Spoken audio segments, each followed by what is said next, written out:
Rambo 4 is the fourth movie in the Rambo franchise and the best of all the sequels, and it is the most bloody, gruesome, violent one, but it's not glorifying violence. It's showing you all the turmoil that they go through over there in Burma, aka Myanmar, because it opens up with this news footage of all the chaos over there, and the last thing we see in the footage is this little boy crying in this village that's being destroyed, just heartbreaking. And then the first scene in the movie shows these Burmese soldiers torturing these prisoners by making them run across this field with these bombs, and if they don't get killed by the explosives, they get gunned down.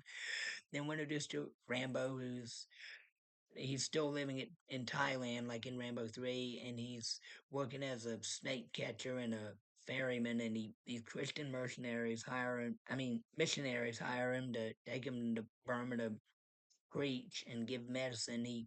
He's reluctant, but the lady in the group, Sarah, played by Julie Benz, she convinces him to go, and the leader of the group, played by Paul Schultz, and Michael, he's Sarah's fiance, and he's a pacifist, and he chastises Rambo for killing these pirates when he saves them in the middle of the movie. But he does learn his lesson in the end that killing is sometimes necessary for survival.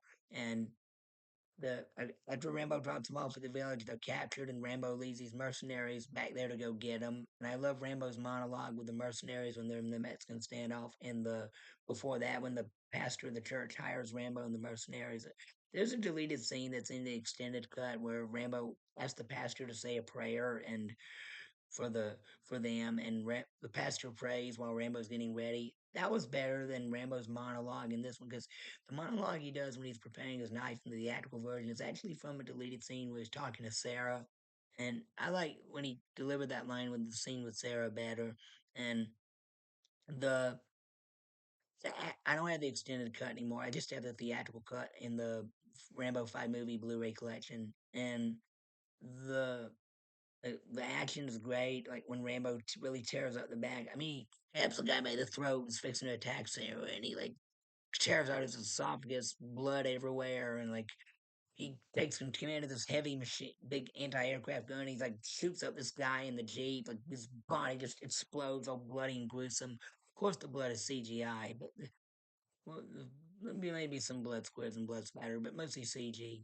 And the sniper that shoots a guy in the head just like knocks his head off. The final showdown, the rebels, the mercenaries, and Rambo fighting the Burmese soldiers, and even some of the missionaries kick in the action. One of them does, and I love the way Rambo deals with the colonel, with the way he just sort of takes him out with a machete. I'm not going to spoil. You got to wait and see, but this is the best Rambo movie, and of all the sequels, this is the best sequel, and uh, it's a bit. And Stallone made this to show people all the terrible nonsense that was going on in Burma. He wasn't trying to glorify violence like Quentin Tarantino. Even though I like Quentin Tarantino, I'm not bashing Quentin Tarantino, but he's not glorifying violence like most critics of this movie said. He's showing all the tragedy that goes on over there, and that's why this is the best movie of all the Rambo sequels. And I like how Stallone directed and wrote and starred in this one. He did a good job doing all three.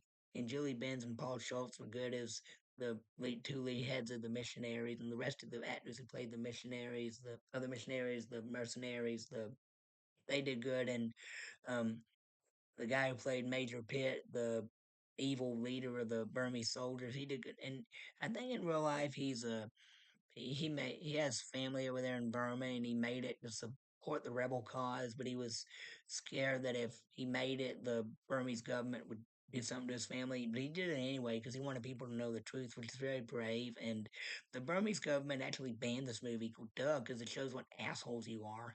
But all in all, this is a great sequel. I give it two thumbs up. That's my review. If you like it, please hit the like button, subscribe for more. Thank you, and God bless. Bye.